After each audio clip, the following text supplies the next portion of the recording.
আচ্ছা দেখ, আজকে সি প্লাস প্লাসের ক্লাস 9। দেখ, আমরা আগের দিন লাস্ট ক্লাসে অপারেটর ওভারলোডিং শুরু করেছিলাম, তাই তো? সেটাই কন্টিনিউ করব। আজকে আমরা করব, আগের দিন একটা ইউনারি অপারেটরকে ওভারলোড করেছিলাম, আজকে করব ওভারলোডিং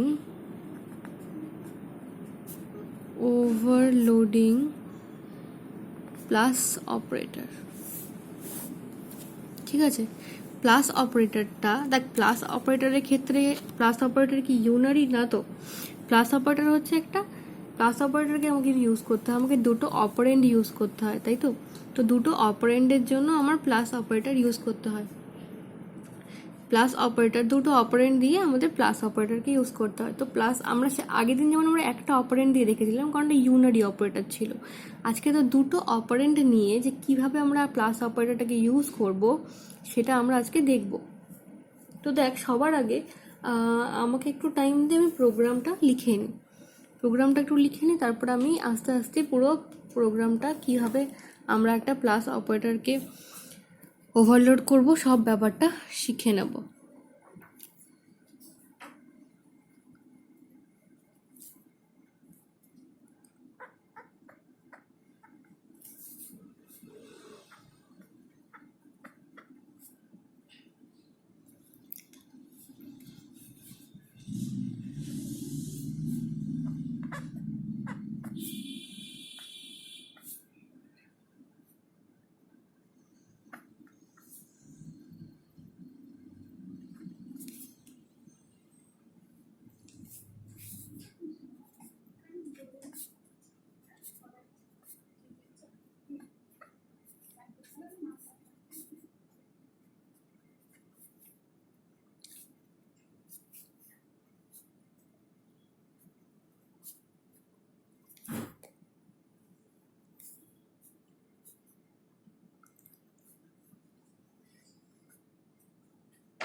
একটু বড় আছে প্রোগ্রামটা,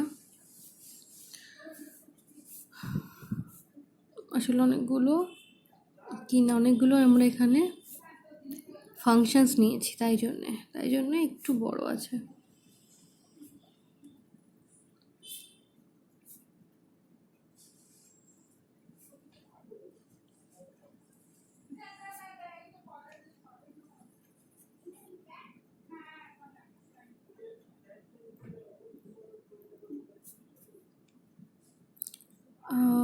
এগুলো না স্মল হবে না, আমি প্রথমে যেমন স্মল নিয়েছি এখানেও স্মলই হবে।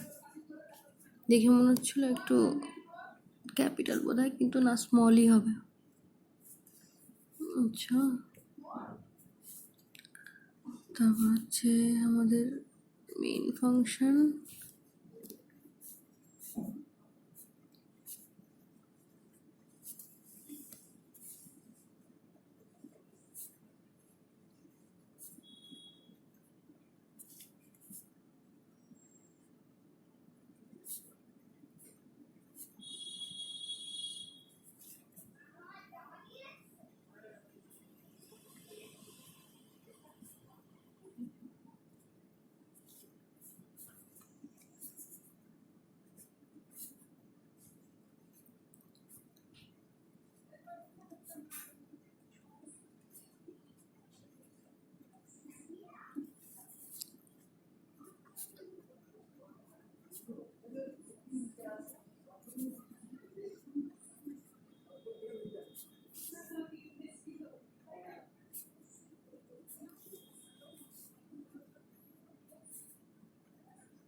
আচ্ছা, সরি, অনেকক্ষণ ওয়েট করতে হলো তোদের। দেখ, তাহলে আমার প্রোগ্রামটা লেখা হয়ে গেছে। দেখ, তাহলে আমরা যেটা করছি, নর্মালি প্রোগ্রাম লেখা স্টার্ট করছি C++-এ। এবার দেখ, ক্লাসের নাম দিয়েছি না কমপ্লেক্স বলে আমার একটা ক্লাস আছে। সেই ক্লাসে দেখ ফ্লোট এক্স ফ্লোট ওয়াই বলে দুটো প্রাইভেট ডেটা মেম্বার আছে, তাই তো? প্রাইভেট ডেটা মেম্বার আছে দুটো। এবার আমি পাবলিক স্পেসে বা পাবলিক স্পেসিফায়ার অ্যানাউন্স করে তার ভিতরে কি লিখছি, কমপ্লেক্স। আমরা জানি যদি আমাদের ক্লাসের নামেই কোনো ফাংশন নেম করা হয় তাহলে বেসিক্যালি সেটা লেখা হচ্ছে কনস্ট্রাক্টরকে, তাই তো? তাহলে এখানে একটা কনস্ট্রাক্টর দেওয়া হয়েছে, কোনো আর্গুমেন্ট নেয় না, ইনফ্যাক্ট বডিতেও কিছু নেই, মানে এটা ডিফল্ট কনস্ট্রাক্টর বেসিক্যালি। আচ্ছা, আরেকটা কনস্ট্রাক্টর নেওয়া হচ্ছে কমপ্লেক্স বলে, float real and float image বলে নিচ্ছে তার আর্গুমেন্ট, আর ভিতরে বডিতে হচ্ছে X equal to real, Y equal to image. ঠিক আছে, এগুলোর কি করতে চাইছে আমরা পরে দেখবো। আপাতত জাস্ট একটু গো থ্রু করছি আমাদের প্রোগ্রামটা। এরপর যারা কমপ্লেক্স অপারেটর, এই যে প্লাস কমপ্লেক্স, এখানে কিন্তু সেমিকলন আছে। এটা থেকে আমি কি করেছি, এটা হচ্ছে আমার প্লাস বলে যে অপারেটরটা, সেটাকে ওভারলোড করার যে ফাংশনটা, এটা হচ্ছে সেই ফাংশনটা, আমাদের প্লাস অপারেটরকে ওভারলোড করার ফাংশনটা। তো কমপ্লেক্স হচ্ছে রিটার্ন টাইপ আমার এই ফাংশনটার, যেটা আমার অপারেটর ফাংশন, সেই ফাংশনটার রিটার্ন টাইপ হচ্ছে কমপ্লেক্স কেন আমরা জানি, যদি ক্লাসের অবজেক্টকে রিটার্ন করে তাহলেই আমি সেখানে ক্লাস অ্যাজ আ ক্লাস বলতে পারি যে রিটার্ন টাইপ হচ্ছে ক্লাস, কারণ ক্লাসের অবজেক্টকে রিটার্ন করবে, তাই জন্যে। তো আমাদের অ্যাকচুয়ালি এখানে আমাদের যে অপারেটরটা আছে, এই অপারেটরটা যখন রিটার্ন করবে ও একটা ক্লাসেরই অবজেক্ট রিটার্ন করবে। ইনফ্যাক্ট আর্গুমেন্টও আমি কিন্তু কমপ্লেক্সই লিখেছি, তার মানে আর্গুমেন্টও যেটা নেবে সেটাও কিন্তু হচ্ছে আমার কি বল, ক্লাসের অবজেক্ট, রাইট? আর্গুমেন্টও কিন্তু ক্লাসের অবজেক্টই নিচ্ছে। তাহলে আর্গুমেন্টটা যেহেতু ক্লাসের অবজেক্ট নিচ্ছে, তাহলে বডিতেও নিশ্চয়ই অবজেক্ট নিয়েই কাজ হবে। সেটা আমরা যখন বডি যেখানে লেখা আছে সেখানেই দেখতে পাবো। এখানে তো এখনো বডিটা লেখা নেই, এখানে জাস্ট ডিক্লেয়ার করা হয়েছে। এখানে শুধুমাত্র এই অপারেটর ফাংশনটাকে ডিক্লেয়ার করা হয়েছে। ডেফিনেশন হয়তো আমরা ক্লাসের বাইরে গিয়ে পাবো। নর্মালি আমরা দেখেছি যে বিভিন্ন রকম ফাংশনকে ক্লাসের ভিতরেও, দেখ ডেফিনেশন ক্লাসের ভিতরেও লেখা যায়, ক্লাসের বাইরেও লেখা যায়। তো কেউ প্রেফার করে বাইরে লিখতে, কেউ ভেতরে লিখতে, তো সেটা যার যার ব্যাপার। নর্মালি কনস্ট্রাক্টরগুলোকে ভেতরে লিখে ফাংশনসগুলোকে বাইরে লেখাটাই বেটার আর কি। মানে বলতে পারিস দেখ, বেটার বলতে বলা যায় পদ্ধতিটা একটু বেটার, এর বেশি কিছু নয়। চাইলেই ভেতরে লিখতে পারিস, তাতে কোনো অসুবিধা নেই। যাই হোক, তো আমরা এখানে বডিতে গিয়ে দেখছি বডিতে কি লেখা আছে। আরেকটা আমরা এখানে একটা ফাংশন নিয়েছি ভয়েড ডিসপ্লে বলে, যার কোনো রিটার্ন টাইপও নেই, কোনো আর্গুমেন্টও নেই, সবই ভয়েড আছে, শুধু ফাংশনটা আছে ডিসপ্লে নামে। তো আমাদের ক্লাস এখানে শেষ হয়ে যাচ্ছে। এবার দেখ, আমি নিয়েছি কমপ্লেক্স। প্রথমে লিখি কি, রিটার্ন টাইপ, তারপর ক্লাস নেম, তারপর স্কোপ রেজলিউশন অপারেটর, তারপরে ফাংশন নেম, তাই তো? তো এখানে আমাদের ফাংশনটা কি, এই যে প্লাস অপারেটরটাকে ওভারলোড করছি, তাহলে আমার এটা হচ্ছে অপারেটর ফাংশন। অপারেটর ফাংশনের রিটার্ন টাইপ কমপ্লেক্স, ক্লাসের কোনো অবজেক্টকে রিটার্ন করবে। ক্লাস নেব কমপ্লেক্স, তারপরে এটা হচ্ছে আমার ফাংশন নেম, এখানে আমি অপারেটর কাকে রিড করছি, প্লাসকে। আচ্ছা, আর আর্গুমেন্টে নিচ্ছি কমপ্লেক্স ক্লাসেরই একটা অবজেক্ট, এটা হচ্ছে সি বলে একটা অবজেক্ট। আচ্ছা, এবার দেখ বডিতে যাচ্ছি, কমপ্লেক্সেরই টেম্প বলে আরেকটা অবজেক্ট তৈরি করা হচ্ছে। এবার temp dot X equal to X plus C dot X, temp dot Y equal to Y dot plus C dot Y. এই ব্যাপারটা দেখবো আমরা যখন আমি রান করব, যখন অ্যাকচুয়ালি কী করা হচ্ছে। এরপরে হচ্ছে আমার ডিসপ্লে ফাংশনের ক্ষেত্রে আমার রিটার্ন টাইপ নেই, ক্লাস নেম, ফাংশন নেম, বডিতে সি আউট দিয়ে এক্স ওয়াইয়ের ভ্যালু প্রিন্ট করা হচ্ছে। আচ্ছা, মেইনে চলে আয়। এবার আমরা চলে আসি আমাদের এক্সিকিউশনে। The complex C1 C2 C3। তাহলে আমার এখানে কি বলেছে, আমি এখানে আমার কমপ্লেক্স ক্লাসে 3টে অবজেক্ট তৈরি করছি, C1 C2 C3, তাই তো? 3টে অবজেক্ট বানিয়ে ফেলি। C1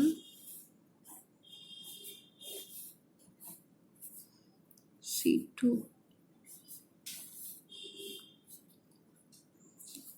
হলো। এবার দেখ আমার ডেটা মেম্বার কি ছিল, এক্স আর ওয়াই। তাহলে এই এক্স আর ওয়াই আমার অবজেক্টের মধ্যে থাকবে, এক্স ওয়াই, প্রত্যেকটা অবজেক্টের মধ্যে আমার ডেটা মেম্বারসগুলো থাকবে ওয়াই। ঠিক আছে, বানিয়ে ফেললাম। C1 equal to complex 2.5 3.5।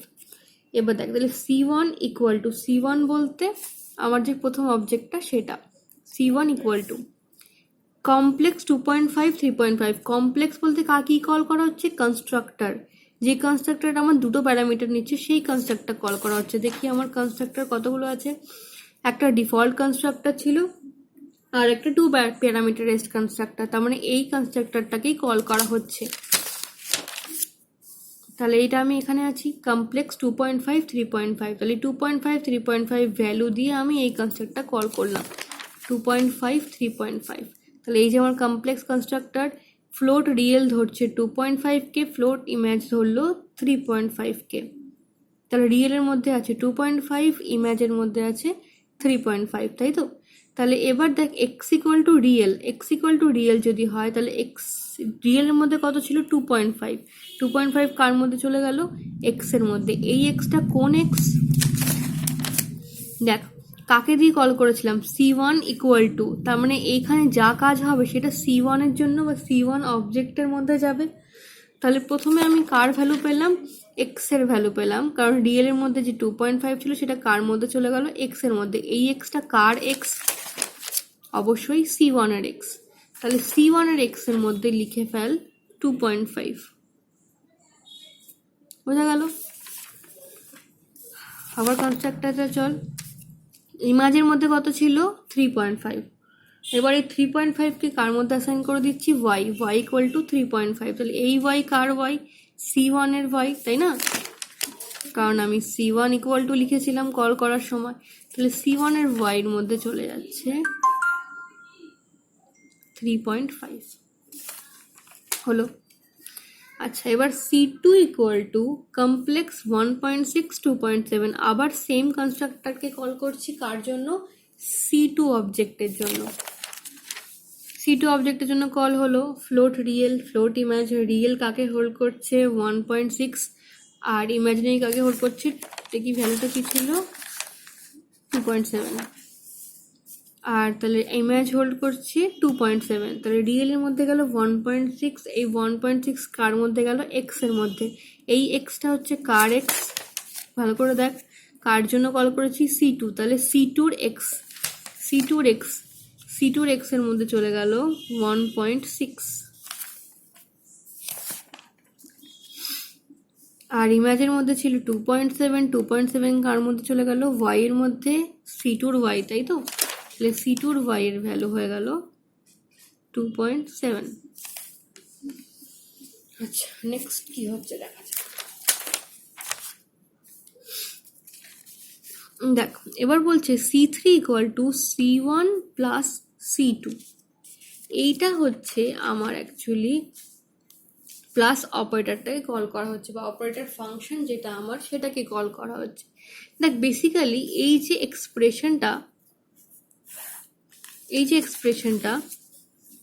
C3 equal two C1 plus C2, এই এক্সপ্রেশনটাকে যদি আমি ইউজুয়াল ফাংশন সিনট্যাক্সে লিখিনি, বাট যদি লিখি তাহলে এটা এরকম দাঁড়ায়, C3 equal two C1 dot operator plus C2। ঠিক আছে, মানে এইটাকে আমি দেখ নর্মাল প্লাসটাকে ওভারলোড করেছি এইভাবে, কিন্তু অ্যাকচুয়াল আমার এটাকে যদি আমি সিনট্যাক্সে ভাঙি তাহলে এটা হচ্ছে আমার সিনট্যাক্সটা, যে সিনট্যাক্সে আমি আমার অপারেটর ফাংশনটা লিখেছি, তাই না। অপারেটর ফাংশনটা তো আমি এই সিনট্যাক্সেই লিখেছি। তাহলে যদি আমি অ্যাকচুয়ালি এটাকে ভাঙি বা এটা সিনট্যাক্স লেখার চেষ্টা করি, এটা কিন্তু অ্যাকচুয়ালি এই সিনট্যাক্সে আসে।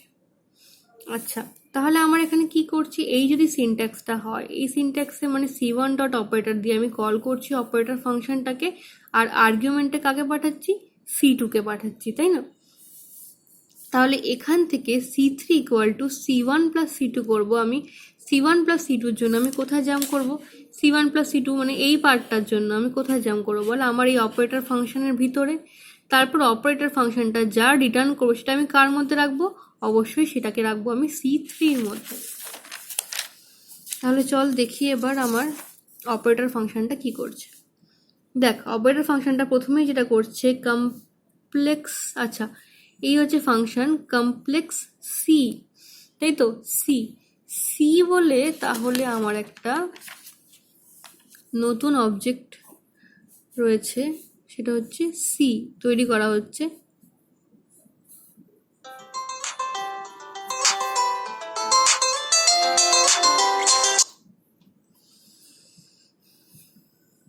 সি বলে একটা অবজেক্ট তৈরি করা হচ্ছে, যে সি হোল্ড করবে কাকে, এই সি অ্যাকচুয়ালি হোল্ড করবে আমি এখানে যা পাঠাবো সেটাকে, তাই তো। আচ্ছা, আর হচ্ছে কমপ্লেক্স টেম্প বলে আমি আরেকটা কমপ্লেক্সের অবজেক্ট বানিয়ে নিচ্ছি, temp.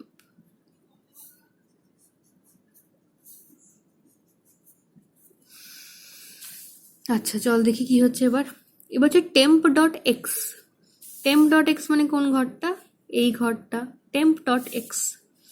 Temp dot X equal to X, X বলতে কার এক্স? দেখ আমি এখানে কি পাঠাচ্ছি, এই ফাংশনের মধ্যে আমি অ্যাকচুয়ালি কি পাঠাচ্ছি, C1 আর C2, C1 দিয়ে কল করছিস আর C2 আর্গুমেন্টে পাঠাচ্ছিস, তাই তো?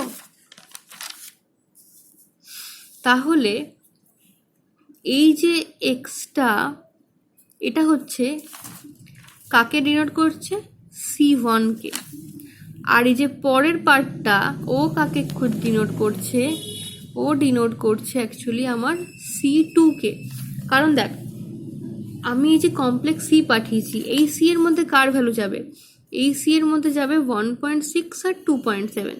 কারণ কি, সিটা কি ছিল, সিটা ছিল কি আর্গুমেন্ট, এই আর্গুমেন্ট কাকে হোল্ড করেছে, C2 কে হোল্ড করেছে, তাই না? এই যে সি কাকে হোল্ড করেছে, C2 কে। তাহলে সি এর মধ্যে কার ভ্যালু যাবে, C2 এর ভ্যালু চলে যাবে। আর C1 যে অপারেটর পাঠিয়েছিলাম সেটার এক্স হচ্ছে এটা।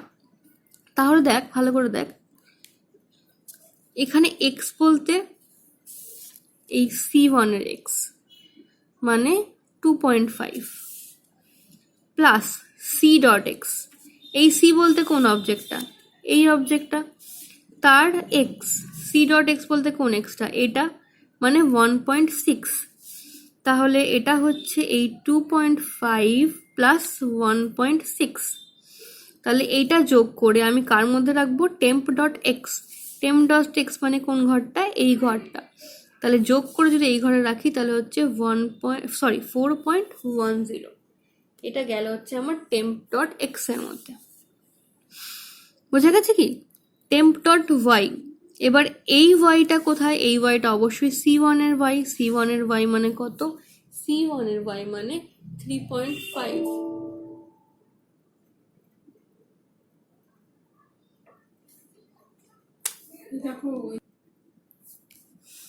তাহলে এই ধর টেম্প ডট ওয়াই বলতে কোন ওয়াইটাকে বলছি, C1 এর ওয়াই, তাই তো, মানে 3.5। আর সি ডট ওয়াই বলতে অবশ্যই সি এর যে ওয়াই মানে 2.7। তাহলে এই ওয়াই মানে 3.5 আর এই সি ডট ওয়াই মানে 2.7 যোগ করে আমি কার মধ্যে রাখবো, যোগ করে আমি রাখবো টেম্প ডট ওয়াই মানে এই ঘরটাতে, এই ঘরটাতে রাখবো। তাহলে যোগ করে হচ্ছে ধর 6.20, এটাকে আমি রাখলাম টেম্প ডট ওয়াই এর মধ্যে। তাহলে এইটুকু কমপ্লিট।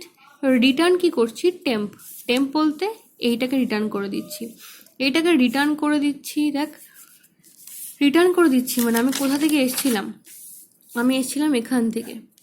তাহলে এই C plus C1 plus C2 এই অপারেশনটুকু আমি করলাম, করে রিটার্ন করে আসলে হচ্ছে টেম্প। এই টেম্পটাকে আমি কালে কার মধ্যে পাঠিয়ে দিচ্ছি, C3 এর মধ্যে পাঠিয়ে দিচ্ছি, কারণ রিটার্ন করে আসলাম। তাহলে C3 এর মধ্যে যদি পাঠাই তাহলে টেম্পের ভ্যালুটা অ্যাকচুয়ালি চলে গেল কার মধ্যে, C3। তাহলে টেম্পের ভ্যালু মানে 4.10 আর 6.20 কার মধ্যে চলে গেল, C3 এর মধ্যে চলে গেল। দেখ তাহলে আমার কিন্তু এই অ্যাডিশনটা কমপ্লিট হয়ে গেল, তাই না? এবার প্রিন্ট করাই, C out C1 equal to, এবার ধর আউটপুট, আউটপুটে কি বলছি, C1 equal to, first print করালাম C1 equal to C1 dot display, এই যে আমার ডিসপ্লে ফাংশন, ডিসপ্লে ফাংশনে কাকে কল করছি, C1 ডট ডিসপ্লে দিয়ে কল করছি, এবার C1 এর অবজেক্ট দিয়ে কল করছি। তাহলে ভিতরে আয়, ডিসপ্লে ফাংশনের ভিতরে আয় সি আউট এক্স, এই এক্স বলতে কার কথা বলা হচ্ছে, C1 অবজেক্টের এক্স এর কথা বলা হচ্ছে। C1 অবজেক্টের এক্স মানে কত, 2.5। তাহলে এখানে এক্স বলতে কত প্রিন্ট হবে, এক্স বলতে প্রিন্ট হবে 2.5 প্লাস জে, সরি এই এক্স 2.5 প্রিন্ট হলো প্লাস জে লিখলাম, প্লাস জে ওয়াই, ওয়াই বলতে কোন ওয়াই, এই যে C1 এর ওয়াই 3.5, জে 3.5। ওকে, নেক্সট কি আছে, C out C2 equal to, লিখি আউটপুটে C2 equal to C2 dot display. এবার C2 অবজেক্ট দিয়ে ডিসপ্লে ফাংশনটা কল করলাম, ভিতরে আয় সি আউট এক্স, এক্স বলতে কার এক্স, C2 দিয়ে কল করেছি তাহলে C2 এর এক্স হবে, C2 এর এক্স হচ্ছে 1.6 প্রিন্ট হয়ে গেল 1.6 এক্স প্লাস জে C2 দিয়ে কল করেছি, এরপর হচ্ছে ওয়াই, তাহলে কার ওয়াই, C2 ওয়াই কত 2.7 হলো। পরের লাইনে I C out, C3 equal to print হলো C3 ডট ডিসপ্লে, ডিসপ্লের ভিতরে আয় এক্স বলতে কার, C3 দিয়ে কল করে, তাহলে C3 এক্স মানে 4.10, তাহলে প্রিন্ট হয়ে যাচ্ছে 4.10 প্লাস জে ওয়াই, কার ওয়াই, C3 ওয়াই মানে কত, C3 ওয়াই মানে 6.20, প্রিন্ট হলো 6.20 হয়ে গেল সব কটা। এবার রিটার্ন 0, মানে আমার প্রোগ্রামটা শেষ। তাহলে বোঝা গেল কিভাবে আমি এখানে আমার প্লাস অপারেটরটাকে ওভারলোড করলাম, যেটা ছিল আমার হচ্ছে বেসিক্যালি বাইনারি অপারেটর বলা হয়, কারণ যেহেতু দুটো অপারেন্ট নিয়ে কাজ করে। ঠিক আছে, তাহলে এই হলো আমাদের, হয়ে গেল কমপ্লিট।